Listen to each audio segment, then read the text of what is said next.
таудан биік, теңізден терең жандар. Өзіміз аштан қатып қалсақ дағы бауырымыз аман болсын деген жандар.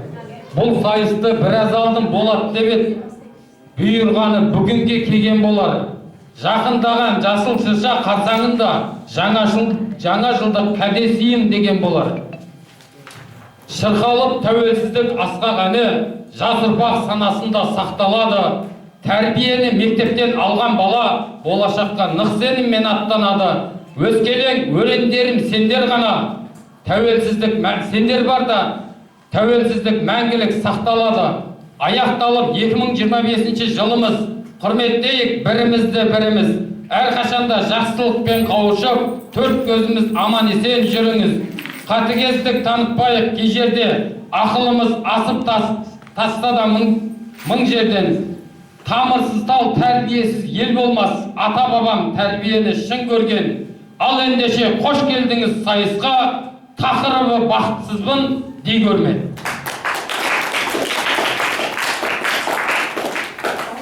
Аналарым биік төрденсіңдер, аман болсаң талай бесік терберсіңдер. Аналардан пайғамбар шықпаса да, бауырларды туып берген сендерсіңдер. Бүгінгі сайыс мағыналы өту керек, бауырыңмен сайысудың жөні бөлек. Бұл сайыста артта қалған жағдайда да өз бауырың алтын тұғыр болу керек. Саламатсыздар ма?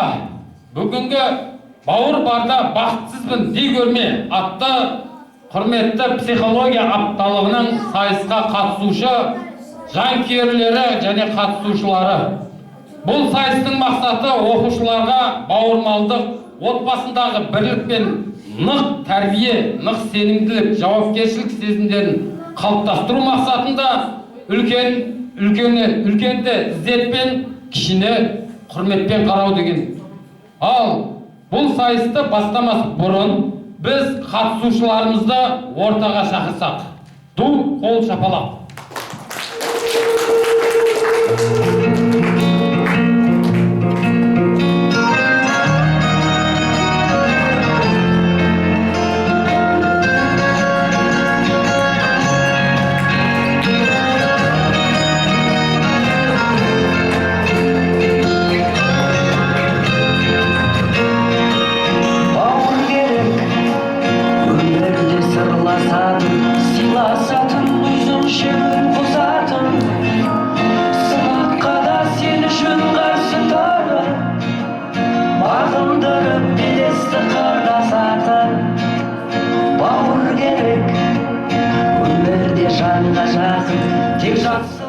Ал қазір оның бәрін айтамын. Олай болса, сайысқа қатысушы өрендер сақадай сайды ойлаймын. Бірінші, бұл сайыстың шарты мынандай: таныстыру. Екінші, өз өнері. Үшінші, сұрақ жауап. Төртінші, мозаика құрастыру ойыны. Бесінші, үй тапсырмасы, яғни қол өнерін қорғау. Солай ма? Ал сіздер Әділқазы алқаларынан алдынан номерлерді алыңыздар. Номерлерді ала беріңіздер. Бар. Сендер неде номер аласыңдар да?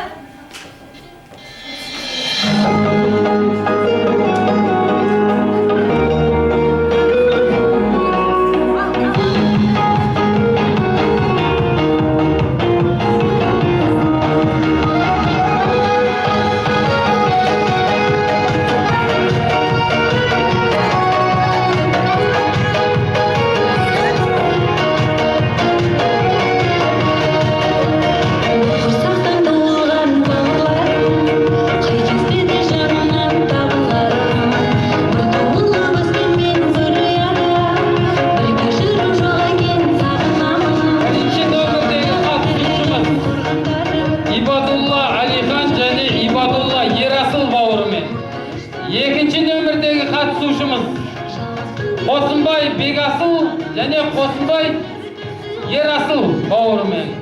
Үшінші нөмірлі қатысушымыз Елеухан Нұрсұлтан және Елеухан Ерсұлтан. Төртінші нөмірдегі қатысушымыз Мырзахайыр Абдулазиз және Мырзахайыр Ерболат. Олай болса, біз Әділқазы алқаларымен таныстырып өтейік.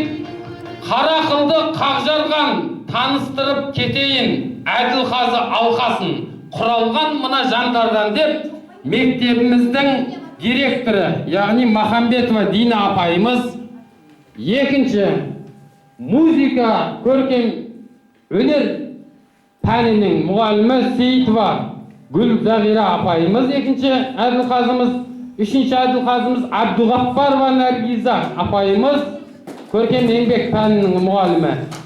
Әрбір турды саралап, әділ баға береді.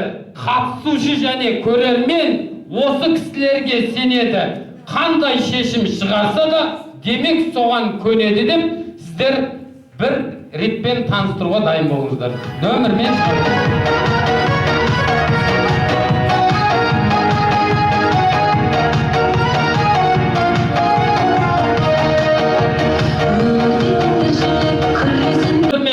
бауыр алтын, бауыр бөлек білгенге, бауырыңды биік қойғын басқадан, өз бауырың, өзегің болмайды оны күндеуге деп, кезекті таныстыруға берейік. Қане, Ибадулла Ерасыл және Ибадулла Алихан.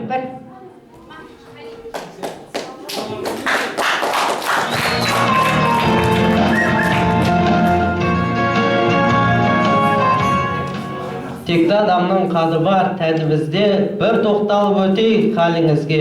Көрермен Әділқазы ұстаздары, ассалаумағалейкум бәріңізге.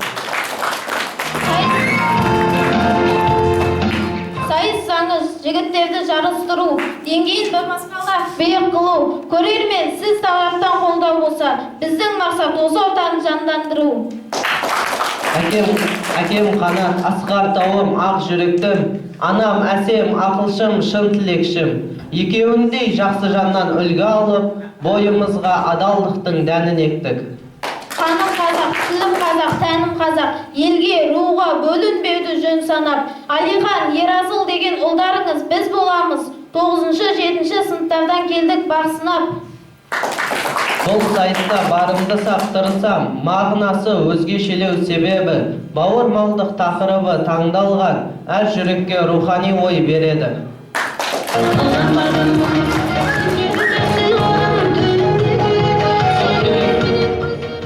Келесі қатысушымыз Қосымбай Ерасыл және Қосымбай Бегасыл.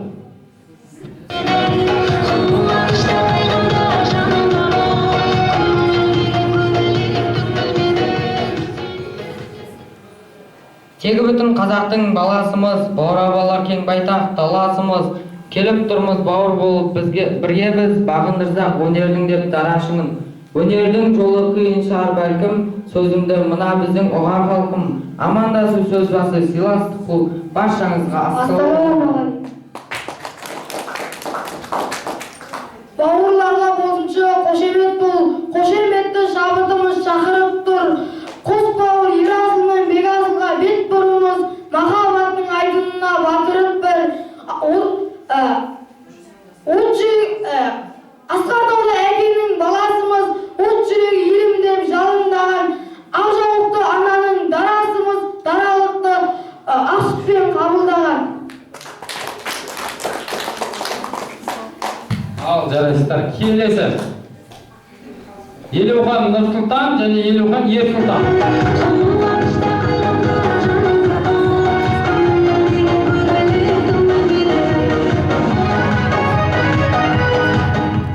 Микрофонсыз айта берсе де болады, оқушының өзінің несіне қалауына қарай, иә? Армысыңдар көрермен, келіп қалып сіздерді таныстырып кетейін. Мен өзім сіздерге биыл поэзиядан тараған Талғат Тоқпақпыз. Бүгінгі іс-шарада сайысуға шықпақпыз. Мақтан етер әкем бар, есімі оның Мейірбек. Жүреді әрқашан біздің амандығымызды тілеп. Анам мен Салтанат биология маманы, адамзат мақтан етер аяулы азбананы. Сайыс психология арқылы бауыр барда бақсы ешкім болмас, қасам естеріне сақтау.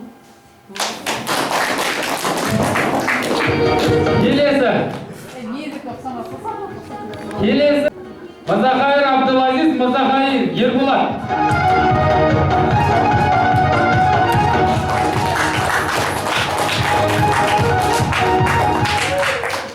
Құрметті ұстаздар, құрметті көрермендер және оқушылар, мен Мырзахайыр Абдулазиз 9-шы сынып оқушысымын. Өмірімдегі ең үлкен тірегім, мені қуантатын да алға жетелейтін менің інім Ерболат. Арамызда 3 жас айырмашылық болса да, бір-бірімізге жолдас, ең жақын дос бола алдық. Бауыр адамға берілген ең үлкен сый дейді, расында да солай. Бүгінгі шарада ініміз екеуміз бауырмалдықтың мәнін көрсетеміз. Рахмет. Құрметті ұстаздар және достар, мен Мырзахайыр Ерболат 6 сынып оқушысымын. Ағам Абдулазиз. Ол маған үлгі, ақылшы, ең жақын адам. Үйде де, мектепте де оның қолдауы мені әрқашан жігерлендіреді. Бауыр барда бақытсызбын дей көрме деп бекер айтылмаған. Бүгін біз ағам екеуміз бауырлар арасындағы сыйластықты көрсеткіміз келеді. Назарларыңызға рахмет. Біздің ортақ ұранымыз бауырым бар мен бақыттымын. Ағам бар мен қуаттымын. Бауыр барда бақытсызбын дей көрме. Бауырым бар мен бақыттымын деген сөзі бұл эмблемадағы екі бауыр бірлік пен сыйластықтың символы. Бауыр адамға берілген ең үлкен сый. Ағам бар мен қуаттымын. Ол эмблемадағы екі бауырдың сыйластықты бірлікті көрсетеді. Құрметті ұстаздар, бүгін біз сіздерге бауырым бар мен бақыттымын, ағам бар мен қуаттымын, бауыр барда бақытсызбын дей көрме деген терең мағыналы ұрандарды негізге ала отырып жасаған эмблемамызды ұсынамыз. Біздің эмблеманың негізгі идеясы отбасы құндылықты, бауырлар арасындағы сыйластықты насихаттайды. Бұл эмблемада 4 адамнан тұратын шағын отбасы қоғамның ең кішкентай, бірақтан ең мықты бөлігі.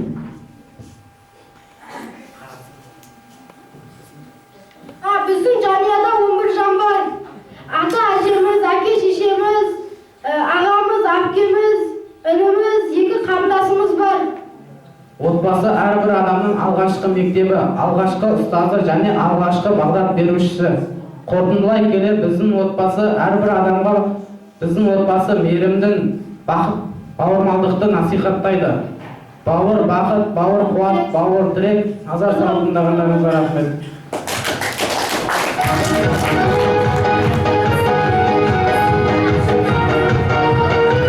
Әрбір 4 жұп қатысушылары өздерінің бауырлық таныстыруларын айтып өтті. Өзгешелеу шыққан жоқ, 4-еуінде дарасын. Әлі бұндай бауырмалдықпен ұзаққа біраз барасын. Бұл мектеп түгіл сайыста республикада топ жарасын деп 4-еуіне сәттілік тілеп келесі турға дайындала беріңіздер.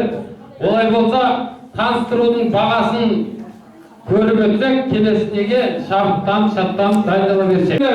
Таныстыруды бастаған Ибадулла Ерасыл және Ибадулла Алихан 5-5-5.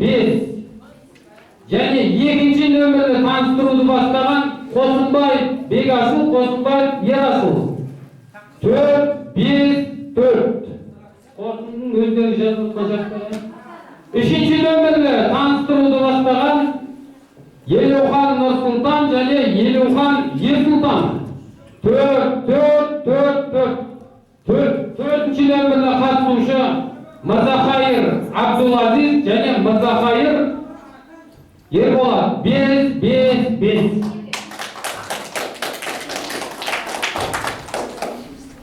Ибадулла Ерасыл және Ибадулла Алиханның өз өнерін тамашалаңыздар.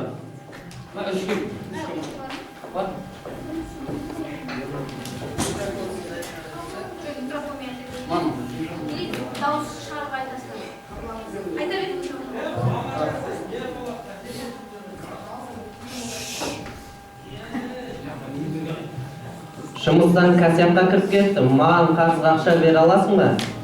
Қарызға ақша? Жарайды, берейін, бірақ менің бір шартым бар. Ол қандай шарт? Сен маған тілхат жазып бересің. Тілхат? Я, тілхат, мынаны ал да жаз. Жаз. Мен, Ибадулла Алихан, туған інімнен қарыз алып, ағалық інілік қарым-қатынасты бұздым. Бір қарымнан таласып түсіп, бір нанды бөліп жеп, бір киімді киіп өскен, бір шаңырақтың астында ойнап өскен, бір бесікте тебеліп өскен кезімді ұмытып ұмыттым деп жаз. Не болды, жазамай қалдың ғой? Мен тілхат деген ауру тиіп кетті ма? Маған да кезінде маған барлығын берген, жоқтан бар нәрсені істеп берген. Ағам менен қарыз сұрап келеді деп, мен үш ұйықтасам түсіме де кірмепті. Қазір саған қалай ауыр болып тұр? Маған да солай ауыр болып тұр. Балалардың арасында ешқандай қарыз жүрмейді. Бұлайша сұрасаң берем ғой. Мен сені жақсы көрем, бауырым. Балалар бір-бірін жаман көру мүмкін емес па? Бауыр деген бір әлек, ауыл бөлек.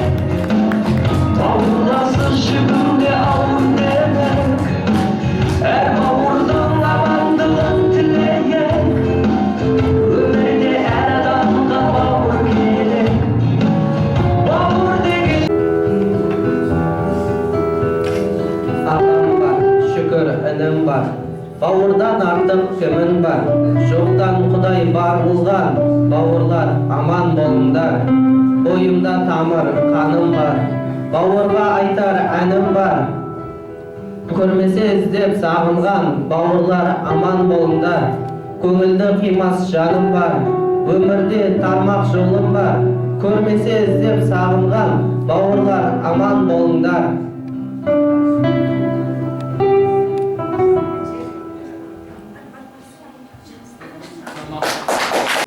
Жүрекке ғана жетеді, шын ниетпен орындалғаны ойды қозғап кетеді демекші, жүрекке жеткен көрініс болды деп ойлаймын. Осман, сізден басқа. Бұл күлкілі бірдеңе болатса Ол киберлинкке мен механикалық бірігу нәтижесінде пайда болады.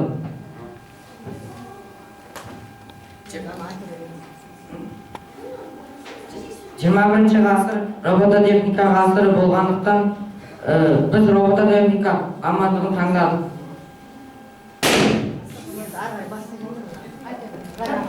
Программа. Біз бірінші циклді қоямыз. Ол программаны қайталатады. Ал анау мотор айналады. Минус плюс. Минус 20, минус плюс 20. Ал мынау есе кедергіні ультрадыбыстық датчик көреді. 65 сантиметр арақашықтығында. Ал оны көргеннен кейін мотормен алға қарай жүреді. Сосын ол қара түсті көреді де тоқтайды. Ал ол артқа 50 градуспен қайтады. Және циклдің арқасында ол қайталанып келе береді. Сол программаны роботқа орнаттық.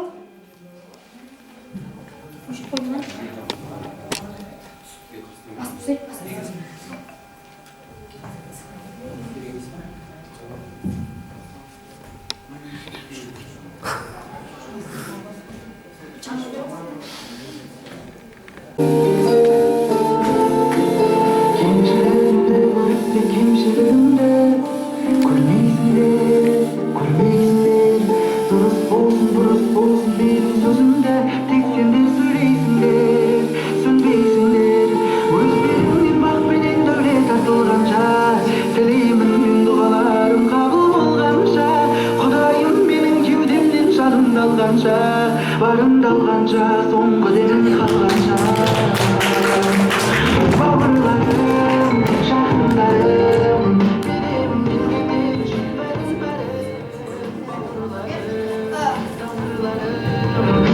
Біздің мақсатымыз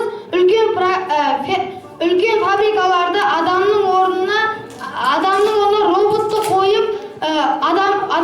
роботты қойып жұмыс істеуді, ол біздің мақсатымыз болып келген.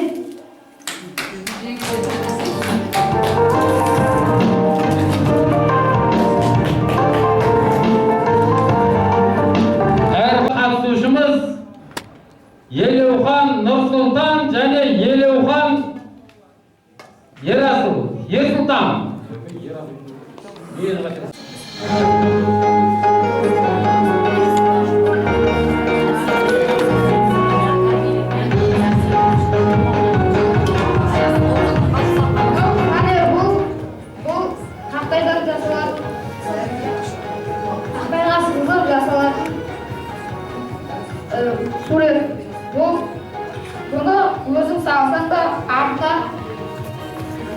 компьютермен шығарсаң да болады. Біз бұны күйдіріп жасаймыз.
Дүниені мен тоқтатып қойдым да, өйткені 45 минутта да жасап біте алмайды дейді ұстазы, ағайы.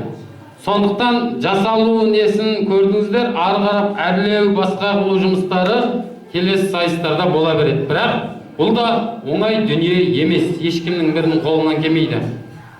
Ары қарап түсіндіріп бересіз, не үшін, не мақсатта жасағаныңызды? Ол сурет, ол гүл. Біз бұны күйдіріп жасаймыз. Бұдан басқа артында компьютермен шығарылған сурет бар. Оны да күйдіріп жасасақ болады. Күйдіру технология не деп аталады? Жалпы қандай мақсатта деймін? Не мақсатта жасалынады? Сувенир, үйге қою мақсатта, я, солай ма? Солай екен. Яғни болашақта бауырлардың өзара отбасылық бизнеске айналдыруға бола ма? Болды, бара беріңіздер. Айналайын өрен.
Ал кейбірі тәжірибе көрсетіп, кейбірі ортамызда ән айтты. Мына өз өнерін көрсету бәрімізді марқайтты деп, өз өнерінің балдарын беріп жіберсеңіздер. 5-5. Екінші нөмірлі қатысушымыз Қосынбай Ерасыл және Қосынбай Бегасыл. Тәжірибе жасау. Жасанды интеллект 4-5-4. Үшінші нөмірлі қатысушымыз Елеухан Нұрсұлтан және Елеухан Ерсұлтан. 4-5-4. Төртінші нөмірлі қатысушымыз Мырзахайыр Абдулазиз, Мырзахайыр Ерболат. Бауырым әні. 5-5, бірыңғай 5. Ал олай болса, сұрақ жауап кезеңі. Сұрақ жауап.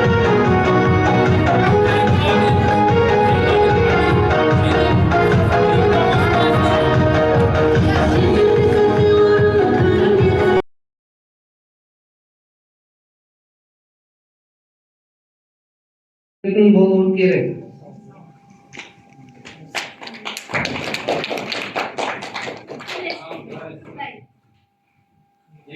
Үйде екі бауыр бар. Үлкені өзіне жаңа телефон алды. Кіші бауыр рұқсатсыз алып ойнап телефонды сындырып алды. Үлкені аузланып бауырына қатты сөз айтты. Үлкен бауырдың әрекеті дұрыс па? Жоқ. Өйткені ол өзінен кіші болғаннан кейін ол көп нәрсе білмегендіктен оған ескерту керек. Мынаны тиіспе дегенге ұқсады. Кіші бауырың не істеуі керек еді? Ол рұқсатсыз біреудің затын алып пайдалануға болмайды. Рұқсатпен алуы керек еді. Бұл жағдайда бауыр қалай татуласады? Кешірім арқылы.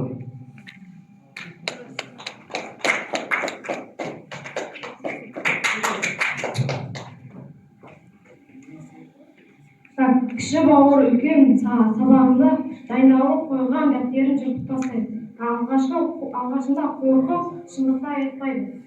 Шындық айту негізі маңызды. Шындық айту неге маңызды? Өйткені бізге ата-анамыз шындық айтуды үйретеді. Кешірім сұраудың мәні неде? Кешірім сұрау ол бір адамды ренжітіп алсаң, одан кешірім сұрау керек.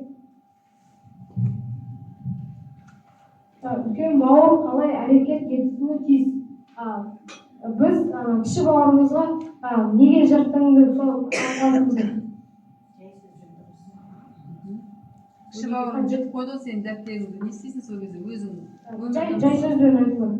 Түсіндіресің бе? Жыртпады айтылады. Мысалы керек еді деп па?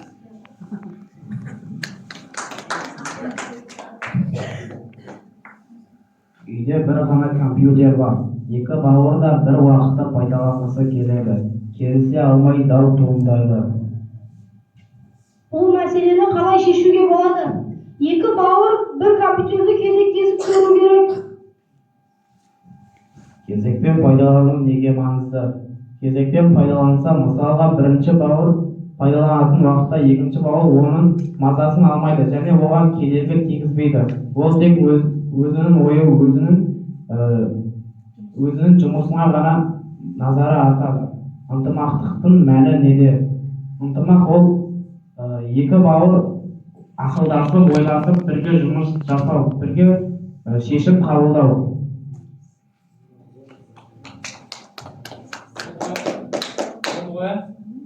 Жарайсыздар, бара беріңіздер. Орындарыңызға жайғаса беріңіздер әзірше. Оқыған өрендер ешқашанда сұрақтан қорықпаған. Себебі біз батыр халықтың ұрпағымыз, ата-бабам кезеулі мылтықтан да қорықпаған деп, бүгінгі сұрақ жауаптың ұпайын десеңіздер, білікке сенген заманда ешкімге есе бермедік, білімге сенген заманда артта қалып жүрмелік деп, ешқайсысы артта қалған жоқ. Компьютерді бір-бірімізбен кезектесіп пайдаланамыз десе де, бар ойындағысын шынайы жеткізе білді. Бірақ үйде басқаша болып жатады ғой, ә? Мозаика әдісіне дайын болса, бірінші нөмірлі қатысушымыз Ибадулла Ерасыл, Ибадулла Алихан 5-5-5. Екінші нөмірлі қатысушымыз Қосынбай Бекасыл және Қосынбай Нұрасыл 5-5-5. Үшінші нөмірлі қатысушымыз Елеухан Нұрсұлтан, Елеухан Ерсұлтан. Ұпайлары 5-5-5. Төртінші нөмірлі қатысушымыз Мырзахайыр Абдулазиз және Мырзахайыр Ерболат 5-5-5. Бұл турда жеңіліс деген болған жоқ. Келесі тур мозаика. Бауыр арасында жақындастықты дамыту. Яғни бұл жерде бір-біріміздің құшақтап тұрамыз. Тек бір-бір қолымызбен бірлесіп жұмыс жасаймыз. Мына егер конверттің ішінде сурет берілген, сол суретті құрастырып алып, мына ішіне Анашта келсін, өзінің баласын не болмасын. Кең. Көп, иә. Шынымен де дауыс шығып кетсе жаман. Бір-біріңіздің қолыңыздан не алып, бір-ақ қол не болады? Бір-ақ қол. әр адам бір-бір қолдан жұмыс жасайды. Бірлесіп, мынаны ашасында екеуі бір-бір қолдан. Сөйтесіз де бірінші суретті құрастырып алыңдар, кейін клейді ашып, клейлеп жабыстырамыз. Жарайды ма? Түсінікті ғой, ә? Бір-ақ қолмен істейсіздер. Төрт қол болып кетпесін. Екі қол болсын да, сізден бір қол, сізден бір қол шықсын. Солай ғой, ә? Шарты солай. Олай болса, уақыт спикері тығылысып қалды дейді. Тағы бір стол қойсын. Болды. Енді болды. Ашпай алыңдар.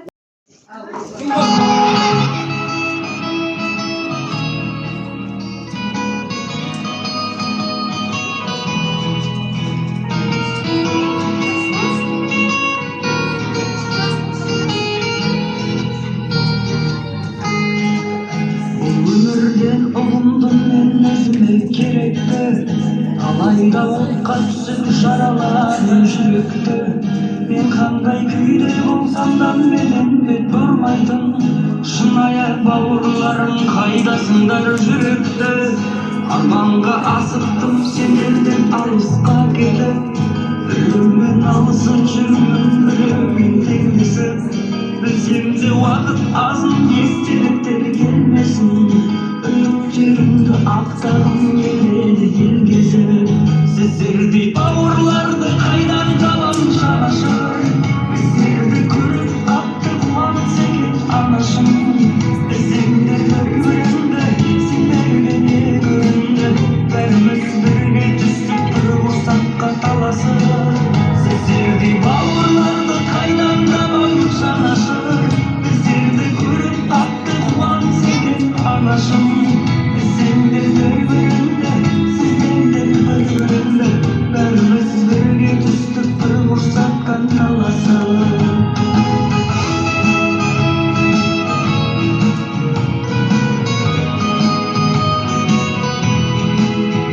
Өмірдің тағдыры, мен үшін ең жақын ол бауырлардың барлығы. Мен үшін жан беретін, ең қымбат жан көретін, амандығын тілеймін бауырларды бәрі. Сіздердей бауырларды қайдан табам жанашыр? Біздерді көріп қатты қуанса екен анашым. Сендер бір-біріңді, сіздер бір-біріңді, еңшеңде түстік бір құрсаққа таласып.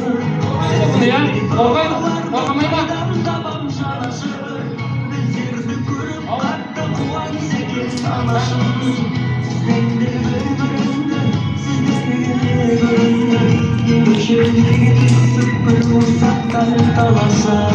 Ибадулла Ерасыл Алихан Түркістанның бейнесі, я шатаспасам. Екінші Елеухан, бұл Астананың бәйтерек келбеті. Үшінші Мырзахайыр, барлық қалада бар ғой бұндай аттракцион, Алматы меніңше. Одан кейінгі тау, Көкшетау Оқжетпес. Солай ма? Ал төртеуі де суретті дәл әрі нақты сипаттап құрастырып берді. Ал Келесі. Қайдасыңдар жүректі Оны үй тапсырмасымен қос жерге салайық та, иә? Оны үй тапсырмасымен қосамыз. Ал, үй тапсырмасына дайындала беріңіздер. Қазақ халқы еркін көшіп қонып жүру үшін оларға тез жиналып оңай тігіле салатын баспана қажет болды. Сол қажеттіліктен киіз үй пайда болды. Киіз үй ағаштан жасалған кереге, уық, шаңырақтан құралады және сырты киізбен жабылады. Киіз үй жаздың аптабында салқын, қыстың суығында жылы болып табиғатпен үйлесім табады. Біздің ұсынған бұл макет қазақ халқы үшін аса қасиетті ұғым саналатын шаңырақтың бейнесі. Шаңырақ ұрпақтар сабақтастығының бір әулеттің, бір отбасының ғана емес, тұтас бір әулеттің және бірліктің нышаны болып табылады. Бұл шаңырақтың астында бауырмалдық, мейірім, жауапкершілік пен сенім жатыр. Және бұдағы әрбір отбасы мүшелері, олар бір-біріне сүйеніп тірек болып тұр. Егер де бір ұлық сынып кететін болса, шаңырақ шайқалады. Дәл сол сияқты өмірде де бауырлар арасында түсіністік жоғалса, ол үйдің берекесі де кемей береді. Және бұл шаңырақты астында өсіп шыққан балалар отанын сүйген, жанашыр азамат болып қалыптасады. Және бұл іс-шараның тақырыбында айтқандай, бауыр барда бақытсызбын не көрме. Шынымен бауыр саған ең жақын жан, қиындықта саған сүйеу болатын тірегің, қуанышта бірге күлетін ең жақын жан болып табылады. Біздің макет арқылы жеткізгіміз келген ой берік шаңырақтың негізі тауық бауырлардан басталады. Бірлігі жарасқан отбасы бақытты қоғамның кепілі. Ай, молодец. Емес, кірпіш үйге шақырасың, құда қаласа, иә? Келесі. Қосынбай Ерасыл және Қосынбай Бекасыл.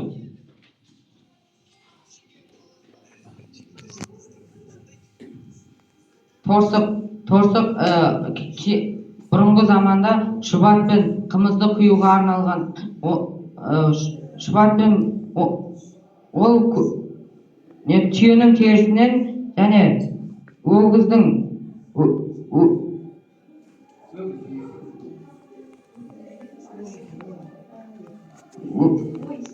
терісінен ою-өрнектер арқылы жасалады. Оны түркі, қазақ, қырғыз, қарақалпақтар қолданады. Және оны қымыз салып, алыс сапарға шыққанда шөлін қандыру үшін алады. Және оны түйе, бұғы, өгіздің мойнының терілерін алып жинап, балқытып тігеді. Ал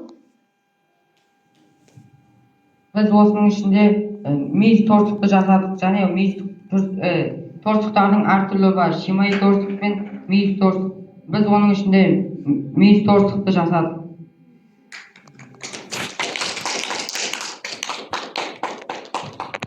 Молодец. Сол ата-бабаларымыздың аманаты торсық болған.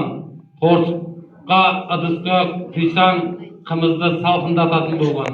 Сол ата-бабаларымыздың қазіргі аманаты біздерге 50 коланың баклашкасы қалған, иә? Келесіде қатысушымыз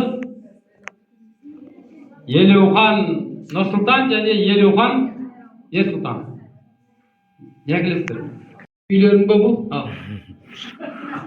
Бұл біз бұны коробкадан жасадық. Оған жасалатын заттары коробка, сөйтіп батарейка, скотч керек болды. Оның алдында да ішінде де светі бар.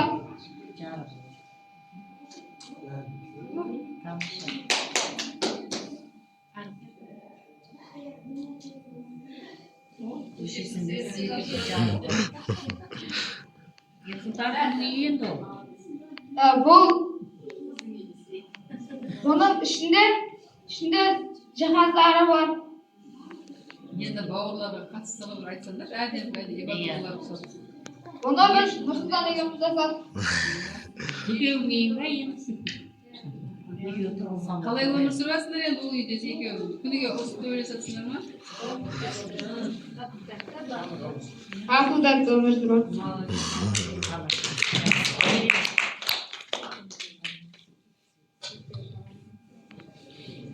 Ертіп міне әкесі технология пәнінің маманы балаларын баулып осындай қолөнерге дамытып отыр ары қарап. Себетіне шейін бар. Келесі кезекте қатысушымыз Мырзахайыр Ерболат, Мырзахайыр Абдулазиз.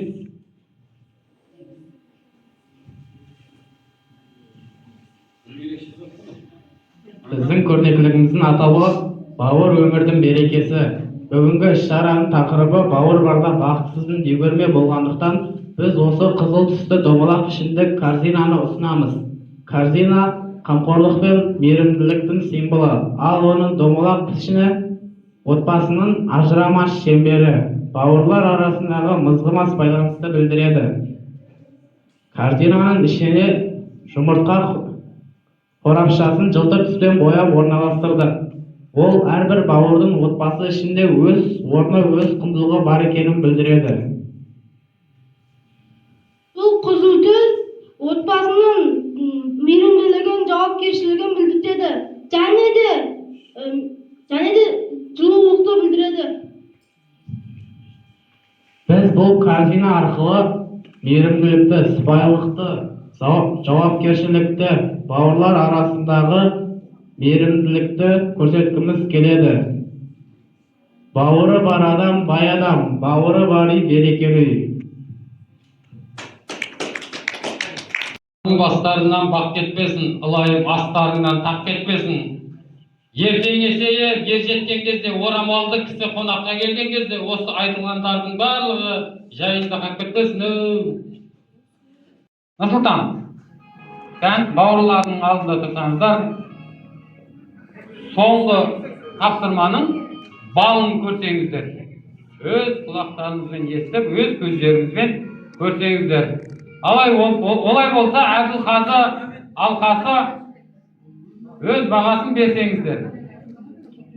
Бірінші нөмірлі, дайын болсаңыздар, бірінші нөмірлі қатысушымыз Ибадуллаевтар әулеті.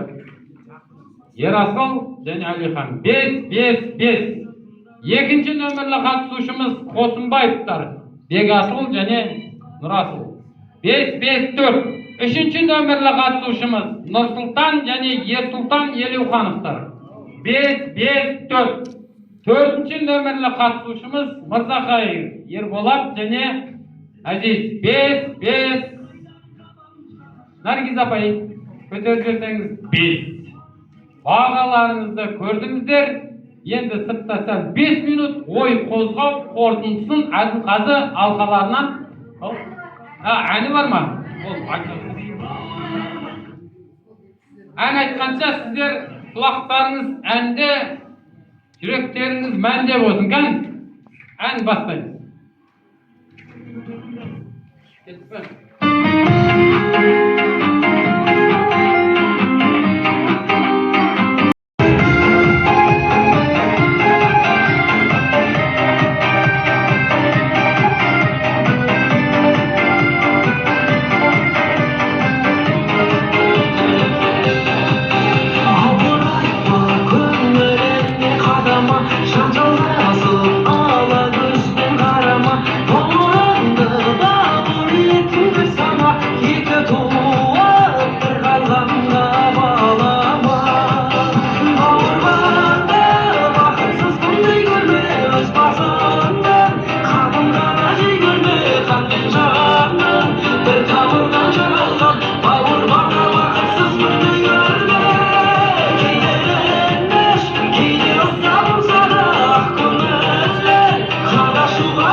Қол күйінде ала алмаған. Ал осымен өз мәресіне жетті. Қорытынды сөз Әділқазы алқасынан бүгінгі сайыстың турлары Оқушыларымыз өздерінің керемет өнерін көрсетіп жатыр. Негізі бұл оқушыларды барлығымыз білесіздер, өздері сондай үлгілі тәртібімен, мінездерінің сондай жайсаңдығымен оқушылардың арасында өзі абыройлы оқушылар. Міне, бұлардың сол бойындағы көрсетіп жүрген мінезі, бойларындағы сабырлығы бұл отбасынан, ата-анасынан алып жатқан тәрбиесінің көрінісі. Міне қазір осы оқушыларымыздың басын қосып, осындай іс-шараны ұйымдастырып жатқан мектебіміздің педагог психологы Әсем апайға көп рахмет. Әсем апай өзі осындай көптеген креативті ойларымен, креативті шығармашылық ізденістерін көрсетіп жүретін ұстаз. Апайдың өзінің апай негізі апталығы 10 күндігінде де өте керемет өтті. Соны бәңгедегі ортада мұғалімдердің чатына да жазып едік, келіңіздер, көріңіздер, оқушылардың осындай өнерін тамашалаңыздар деп. Бірақ бұл нәрсе біздің енді ұжымда әлі бір жолға қоя алмай келе жатырмыз. Бұл да реттеліп қалар алдағы уақытта. Өйткені оқушылардың осынша дайындығын көпшілік көрген дұрыс. Өйткені бұл жерден алатын дүние көп. Ал енді мына балалардың бүгінгі жұмысына келетін болсақ, жалпы сайысымызға 4 команда болып 8 оқушы қатысты бауырлар. Осы 4 топтың Ибадулла, Қосымбай, Елеухан және Мырзахайыр отбасының балалары қатысты. Міне бұл балалардың еді барлығы өнері бірінен бір өтеді, шығармашылықтары керемет. Бірақ енді бәрібір бұлардың бәндегі сөз саптастарында жеткізуінде сәл кемшілік болып жатты. Сондықтан осы жағында назарға алып біз бағаладық.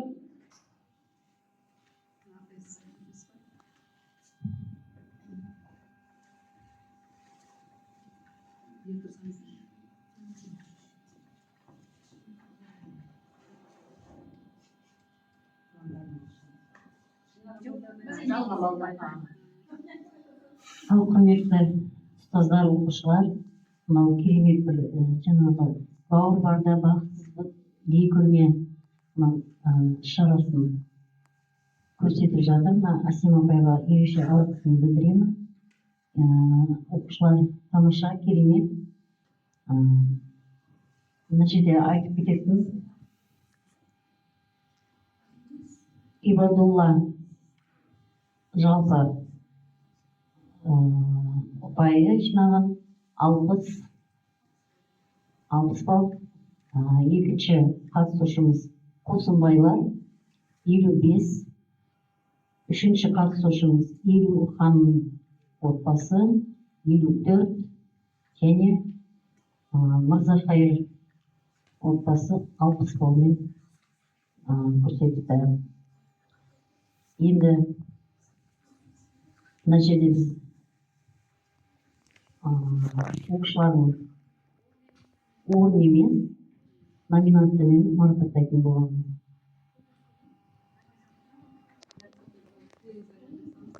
Оқушылар, рахмет сендерге осы сахнаға шығып өздеріңді белсенді түрде көрсеткендеріңе. Өте әдемі тақырып. Жалпы мына жерде зал толық отыру керек еді, 12 оқушылармен ше.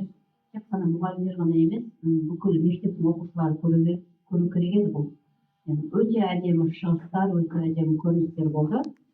Барлықтарына рахмет. Енді егер де кейбір жерлерде қанағаттанарлық, өздерің қанағаттанбаған болсаңдар, сұрақтарың болса, сұрай беріңдер. Қай жерде қандай бағамен қанағаттанбайсыңдар? Бағаға келдіңіз ба?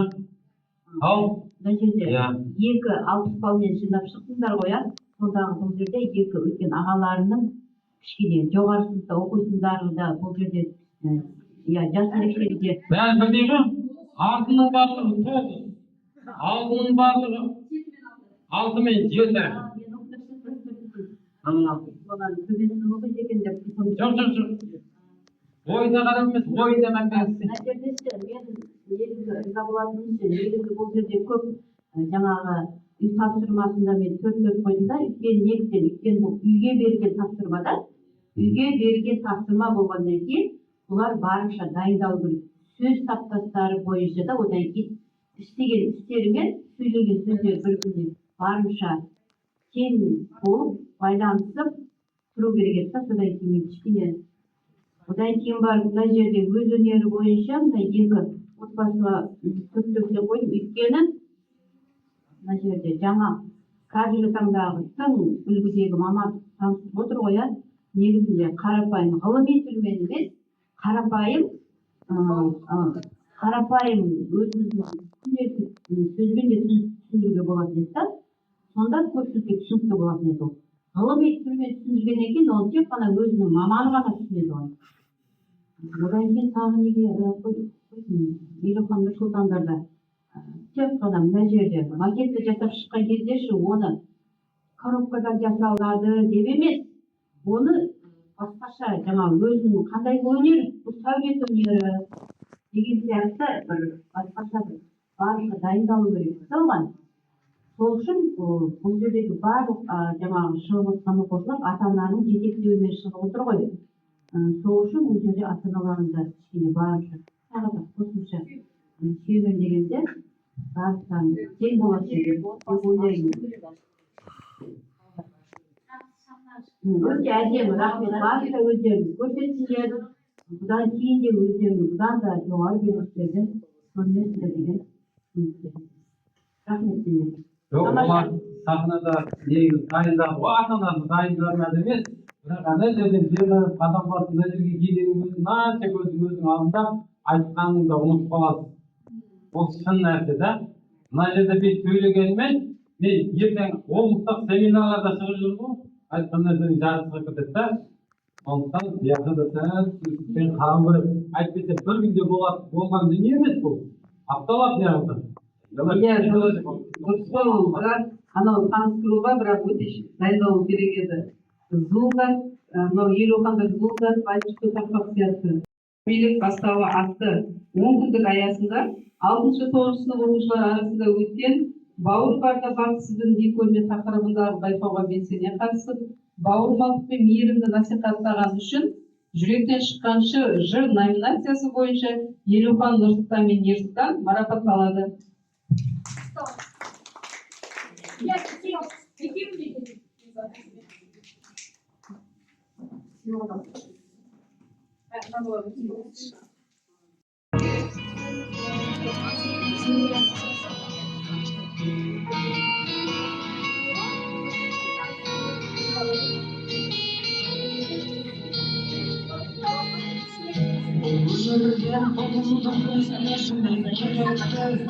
Алайда ұмытқан түсіп жаралап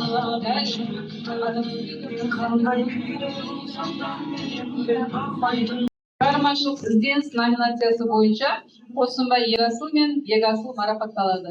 Сенде уақыт азын естеліктен кетмесін Үміттерімді ақтағым еді енді сәл Сіздердей бауырларды қайдан табам шарашым Сіздерді көріп қатты қуансайын анашым Сендер бәрбәрімді сендерге ерімді Бәріміз бірге жүстіп тұрып ұстапқа саласың Сіздердей бауырларды қайдан табам Және дәл осындай мәтінде бауырға шынайы сезім номинациясы бойынша Мырзахайыр Абдулазиз бен Мырзахайыр Ерболат марапатталады. Шүкеттен қояйын.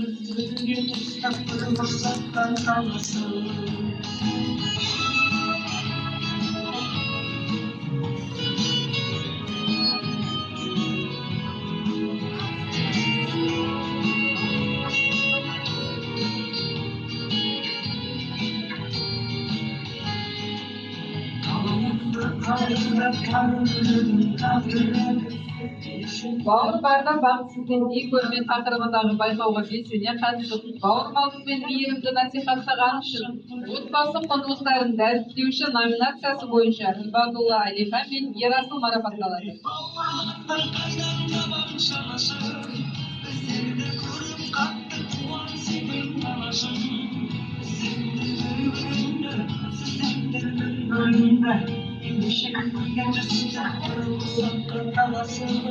Сіздерге бауырларды қайдан табам жанашыр Әсерді көріп қатты қуанса екен анашым